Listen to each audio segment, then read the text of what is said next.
But the cat came back the very next day. Hey everybody, welcome back to Summer Camp Tips. Please stay to the end to find out about our giveaway. I couldn't believe this. Actually, I was doing some research online to find out some information on a video I was going to make. And I actually ran across the Homeland Security's webpage that actually has protocols for summer camps. I don't know if you knew that, but I did not. So I will definitely put a link to Homeland Security's webpage down below. But I wanted to go over a few things on it that I found out. One of the things that they want you to do is prior to camp, they want you to meet with your local police department. And you want to ask them if they could come out, take a look at camp and see if they see any vulnerable places that you may need to make policy for in case something went wrong. You could have a gate in the back that's never used that needs to be locked and things like that. Ask them if they'll have time throughout the summer once in a while, if they'll be able to come out and patrol the camp. Not walk around the camp itself, but maybe drive in, look around the parking lot, and then leave. Ask them if they'll help you get together and make an emergency response plan in case of a crisis, such as an active shooter that we talked about prior. Ask them if they'll provide any safety training for your staff. Many times I took advantage of this myself. The local law enforcement would come in and do first aid CPR training for the staff at no cost. So it's definitely something to look into.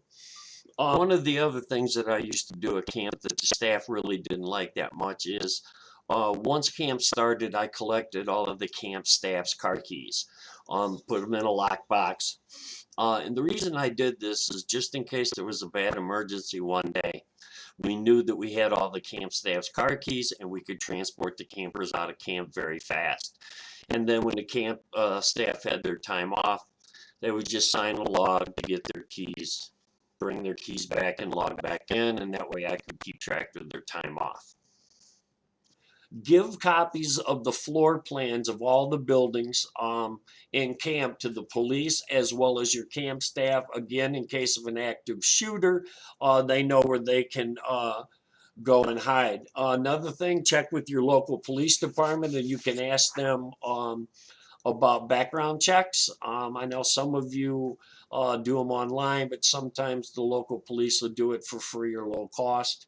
And I know some of you don't do any at all.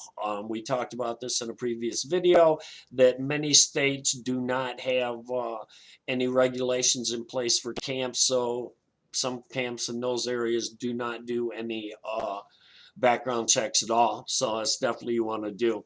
Some of the things that you want to give to the police is contact information for your entire staff, how many staff you have, how many campers are on your property each week, and make sure to give the police a list of campers with special needs.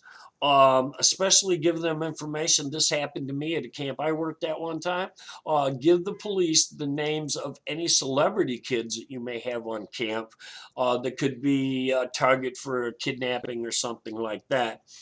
Give the police the times and the dates of when your kids are coming and going so they know what to expect if they see a lot of traffic.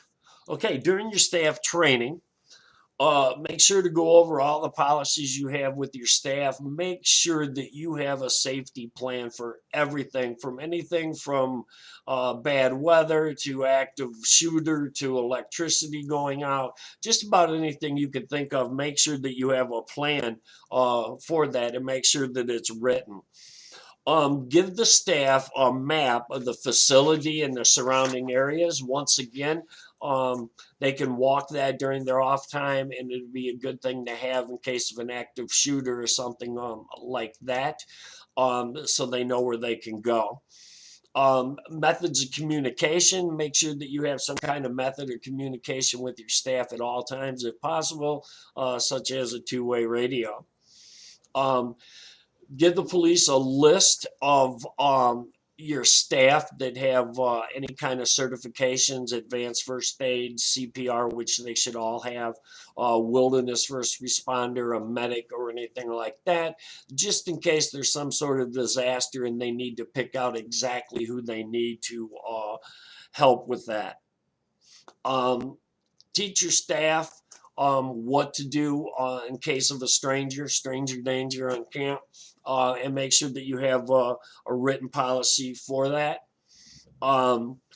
Make sure that you have something in place for visitors coming in. So you want to make sure that they sign a log coming in and they sign a log going out. Depending on the situation, I would always have one of my camp staff walk with a visitor, so somebody on staff was with them at all times. Here's a good one that they spoke about, and this actually happened to me at a camp. Make sure you have a very clear-cut policy on releasing your campers. Now, our information packet they put down who a parent can be released to. Now, I was at a camp, I don't know, 10 years ago or whatever. The mother and father were divorced. The mother sent the child to camp. Well, dad showed up at camp one day, and the camper ran up and was hugging him, calling him dad and everything. And the medic that we had on camp released the camper to the father. Now, this was a nasty divorce. The child was not supposed to be with the father alone, and this is where the policy fell through really bad. So make sure that you have a clear indication of who you can release your campers to. Make sure that you have clear guidelines when your campers are out in public. Stay ropes course or something like that. Make sure you address it in staff training. Make sure that you address the camper to staff ratios while you're out in a public place. One of the things that I did anytime that I was at a camp that we went off site for something is I got the brightest fluorescent yellow or green shirts that I could find and handed them out to the camp staff. Make sure that you talk to your camp staff again about intruders, the stranger danger on camp. If you see somebody that's around camp, you see them every, a couple days or something, contact the police and let them know. If you see somebody standing across a field that you don't know who they are, make sure that you turn around and you take your campers in the opposite direction just in case they are a threat. Emergency plans, again, tornado, weather, active shooter, electricity going out, lost swimmer, whatever you have an emergency procedure for, make sure to do drills when your kids are at camp. We did it all the time, usually the first day. Later in the day, we would do a couple of drills. The next day, we do a couple of drills, and then boom, we had already went through them all. But that way, it gives the campers an idea what's going on. It gives your staff to know what it feels like actually to go through the procedure. So anyway, thanks again for stopping by. Please like, subscribe, share, tell your friends. I'm ready to give away this quilt. So anyway, thanks for stopping back by, and peace out. But the cat came back the very next day.